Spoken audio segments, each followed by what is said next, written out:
The perfect illusion. Sophia Chen adjusted her silk blouse one final time before stepping into the upscale restaurant, where she'd agreed to meet Marcus Blackwell for their third date. The ambient lighting cast a warm glow across the mahogany tables, and she spotted him immediately, tall, distinguished, with silver threading through his dark hair that only added to his magnetic appeal. As a successful real estate developer, Marcus commanded attention wherever he went, and tonight was no exception. "You look absolutely stunning," Marcus said, rising to pull out her chair. His cologne was subtle, yet intoxicating, and when his fingers brushed hers as he handed her the wine menu, Sophia felt that familiar flutter in her chest that had been growing stronger with each encounter. Their conversation flowed effortlessly, as it always did. Marcus spoke passionately about his latest project, luxury resort development on the coast, while Sophia shared stories from her marketing firm, where she'd recently landed their biggest client yet. They seemed perfectly matched, too ambitious. Professionals who understood the demands of success. "I have to confess something," Marcus said, his voice dropping to an intimate whisper as dessert arrived. "I've never felt this way about anyone before. You're extraordinary, Sophia. The way your mind works, your drive, your beauty, everything about you captivates me." Sophia's heart raced. After 3 failed relationships with men who couldn't handle her career ambitions, Marcus felt like a gift from the universe.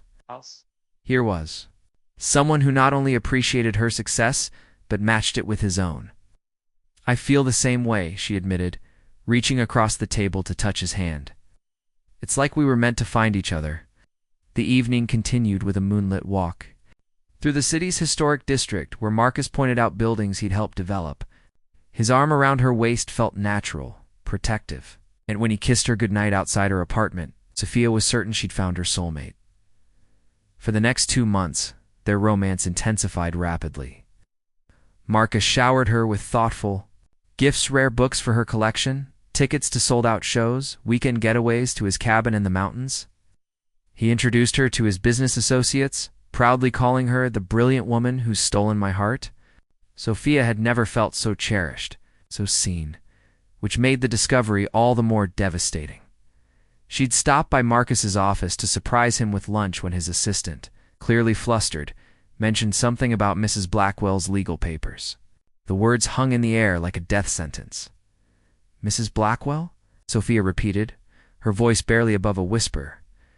The assistant's face went pale. I thought you knew. Mr. Blackwell is married, though they've been separated for over a year."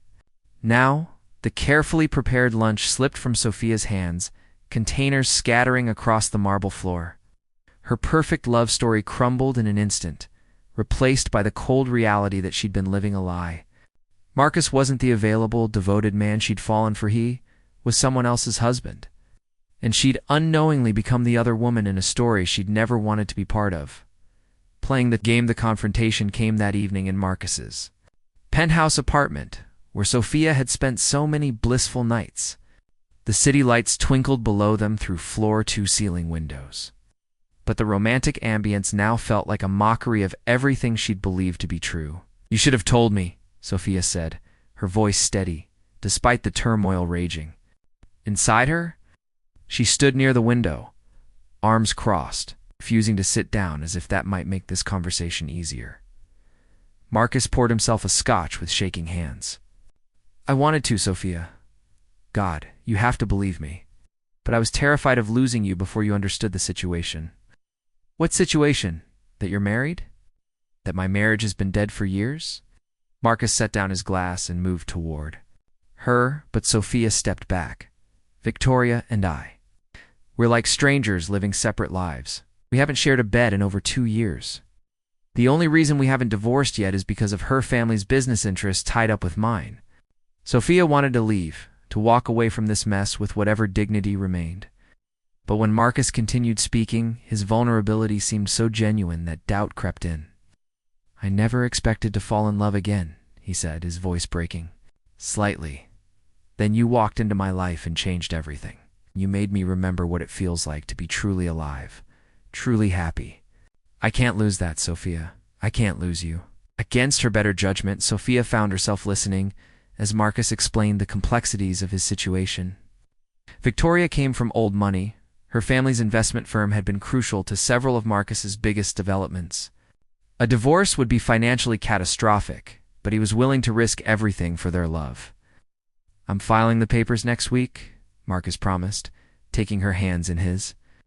"Yes, it'll be messy. Victoria won't go quietly. She's never had to. Fight for anything in her privileged life. But I'm done living a lie.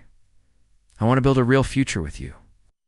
The divorce proceedings began 3 weeks later, and Sophia found herself swept into a world she'd never imagined.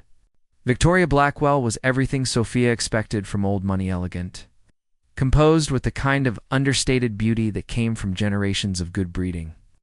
During the initial hearings, she appeared almost fragile, her lawyers doing most of the talking while she sat quietly, occasionally dabbing at her eyes with an expensive handkerchief. "She's playing the victim," Marcus whispered to Sophia during a recess.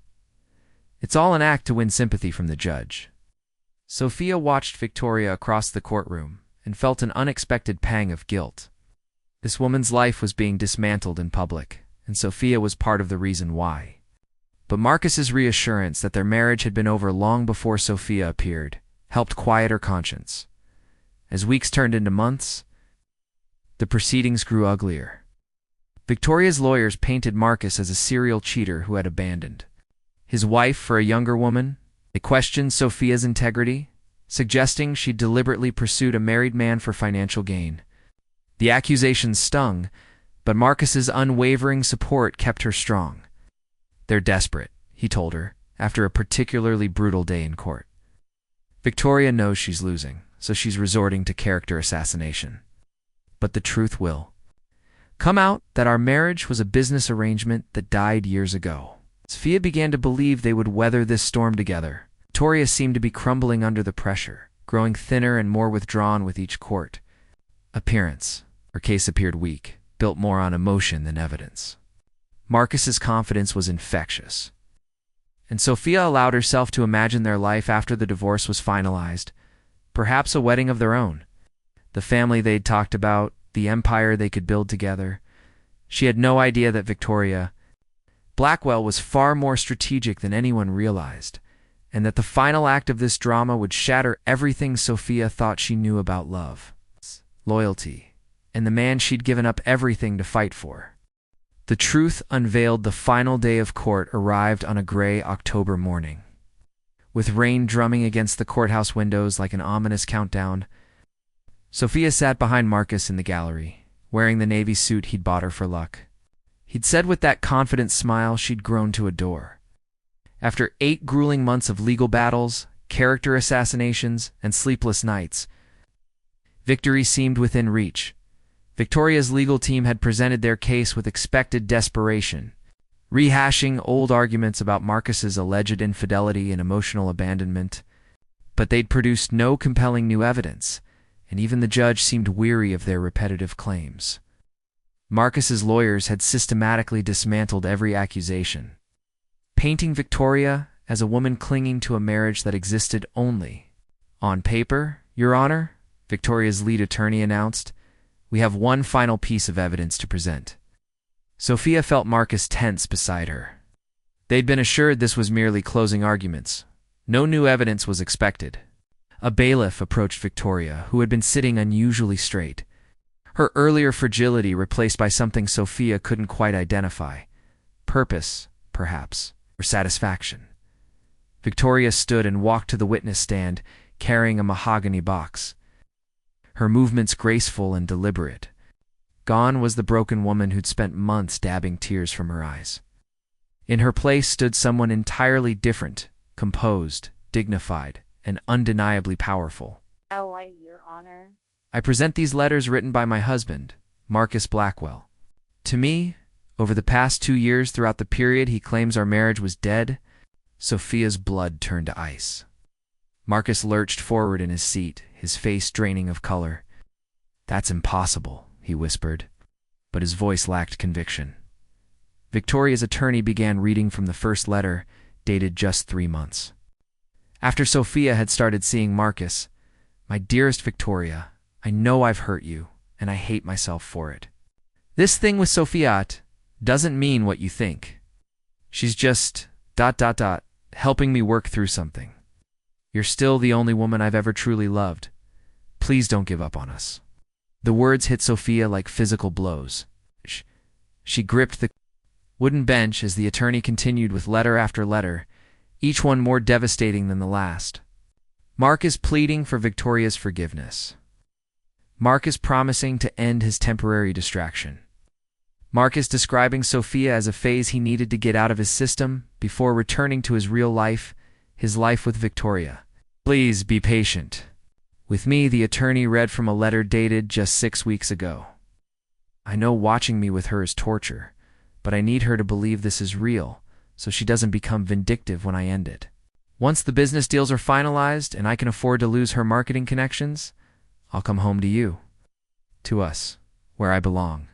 The courtroom spun around Sophia. Every romantic gesture, every whispered promise, every moment she'd thought was proof of Marcus's love. All of it had been an elaborate performance. She wasn't the love story she'd believed herself to be. She was the punchline to a joke she'd never understood. Marcus turned toward her, his mouth opening and closing like a drowning man gasping for air. "Sophia, I can explain, don't." Word came out sharper than she intended, cutting through his desperation like a blade. She stood on unsteady legs, the entire courtroom watching as her world collapsed in real time. Victoria was speaking now, her voice clear and strong. "My husband never wanted a divorce, Your Honor. He wanted to have his cake and eat it too. A wife who understood his ambitions and a mistress who fed his ego. I've spent these months pretending to be weak and broken because I wanted him to feel confident to write me those letters confessing his true feelings. I needed proof that our marriage wasn't dead, that only my husband's integrity was." Sophia didn't wait to hear the judge's ruling. She walked out of that courthouse and into the rain, each step taking her further from the life she'd thought was real. Behind her, she could hear Marcus calling her name, his voice growing more desperate with each unanswered plea. She'd lost everything: her reputation, her self-respect, and the future she'd sacrificed so much to build. But as she stood in the parking lot, rain soaking through her expensive suit, Sophia realized something profound. She was finally free from a love that had never existed. And for the first time in 8 months, the path ahead was entirely her own to choose. Escape to serenity. 3 months later, Sophia's sedan wound up the mountain road toward Pine Ridge, a small town she'd discovered online during one of her sleepless nights after the trial. Her entire life fit into the back seat: 2 suitcases, a box of books, and her laptop. Everything else had been sold, donated, or left behind in her desperate need to escape the suffocating weight of her former existence. The town appeared around a bend like something from a postcard, nestled between rolling hills covered in evergreens. Main Street stretched for only 6 blocks, lined with weathered brick buildings, housing a coffee shop, a general store, and what appeared to be the town's crown jewel, a 3-story bookstore with Riverside Books painted in faded gold letters. Across its emerald green facade, Sophia parked outside the modest apartment above the town's only bakery. Her new home for the next 6 months, according to the lease she'd signed, sight unseen. The elderly landlady, Mrs. Patterson, greeted her with genuine warmth and a plate of still-warm cinnamon rolls. "Not many people choose Pine Ridge unless they're running from something or toward something," Mrs. Patterson observed kindly as she handed over the keys. "Either way, you'll find what you need here. This town has a way of healing folks." The apartment was simple hardwood floors, small kitchen with yellow cabinets that had seen better decades, and windows that overlooked the town square where ancient oak trees provided shade for weathered park benches. It was the complete opposite of Marcus's sleek penthouse, and Sophia found the contrast deeply comforting. Her first week passed quietly. She established simple routines: morning coffee at the kitchen table while watching the town wake up after noon, walks along the river trail, evenings spent reading on her tiny balcony. The silence felt foreign after years of constant phone calls, meetings, and the urban symphony of her former life.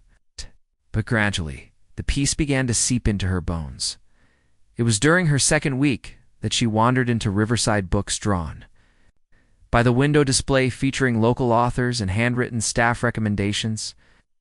The interior was a bibliophile's dream floor, two ceiling shelves connected by rolling ladders, cozy reading nooks tucked into corners, and the rich scent of old paper and binding glue that spoke of countless stories waiting to be discovered.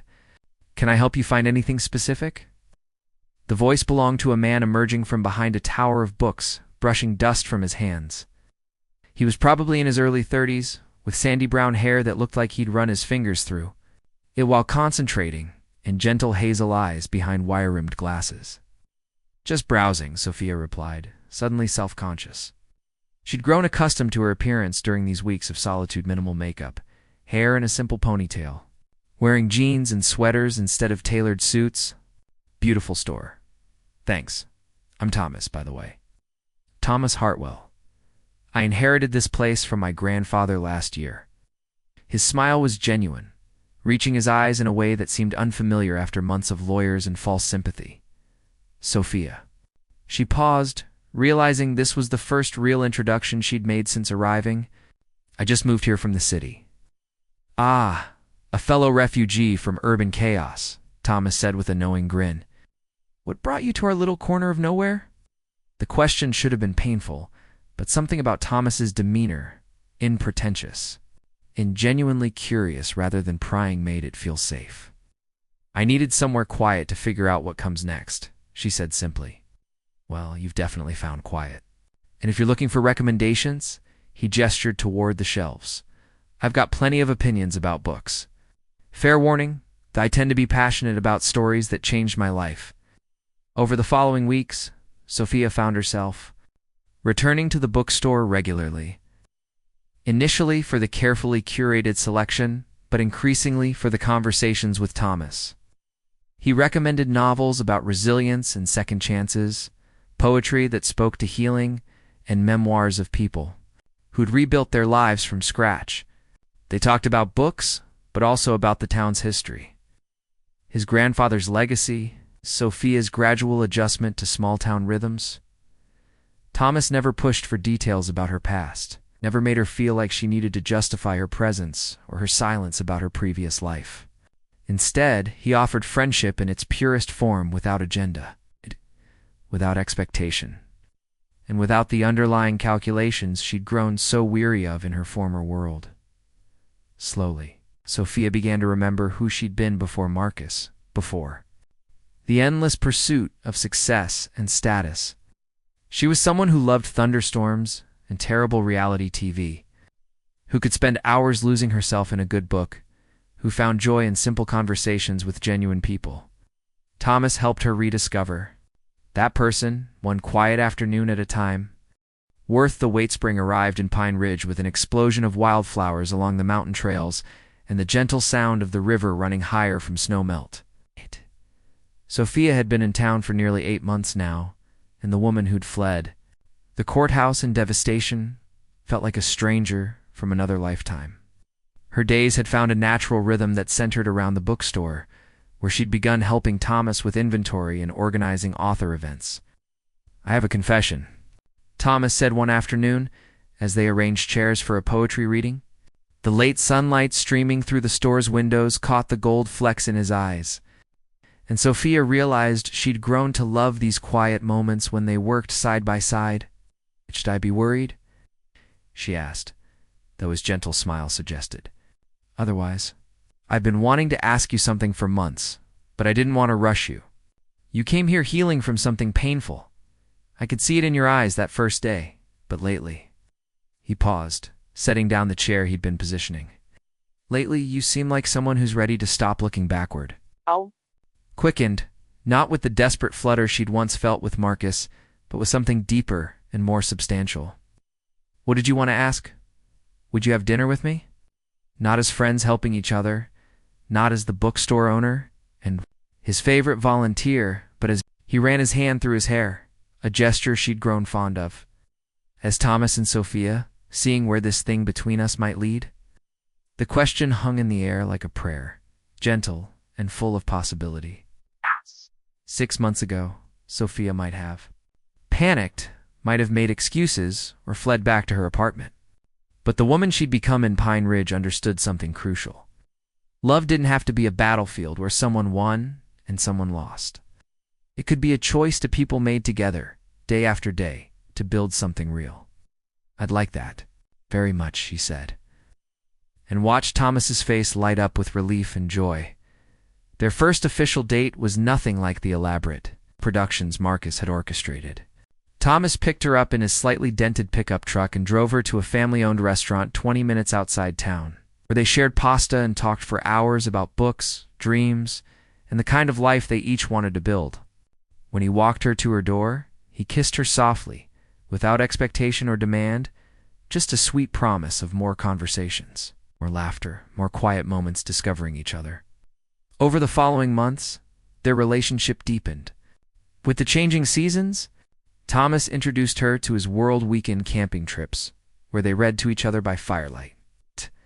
Lazy Sunday mornings in the bookstore before it opened. Dinners with his close-knit group of friends who welcomed Sophia like she'd always belonged.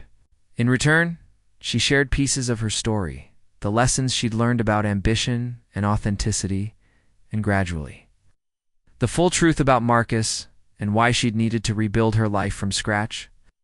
"I'm grateful to him," she admitted. One evening, as they sat on her balcony, Thomas's arm around her shoulders, not for the pain he caused, but for the life he led me to. "If he hadn't broken my heart so completely, I might never have found the courage to leave everything behind and discover who I really am." Thomas pressed a kiss to the top of her head.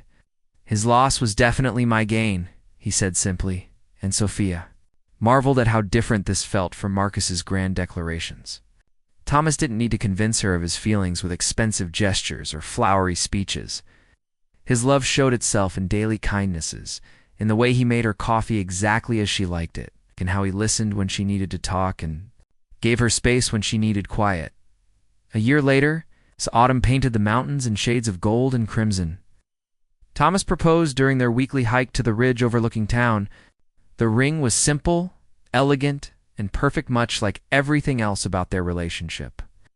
He didn't drop to one knee with rehearsed words. Instead, they sat on their favorite boulder watching the sunset, and he simply said, "I love the life we've built together, Sophia. I love who you are and who we are together. Will you marry me?" Looking down at Pine Ridge spreading below them, at the bookstore where they'd found each other, at the life she'd never planned but couldn't imagine leaving, Sophia realized that losing Marcus had been the greatest gift she'd ever received. It had forced her to discover that love wasn't about winning someone or competing for attention. Real love was about finding someone who saw you completely and chose to stay, not because they needed to prove something to the world, but because home felt like wherever you were together. "Yes," she said, and meant it with every fiber of her, being absolutely yes. Yes. As Thomas slipped the ring onto her finger, Sophia understood that sometimes the best love stories begin not with fireworks and grand gestures, but with quiet recognition, the moment you realize you've found someone worth building a completely different life with, one honest conversation at a time.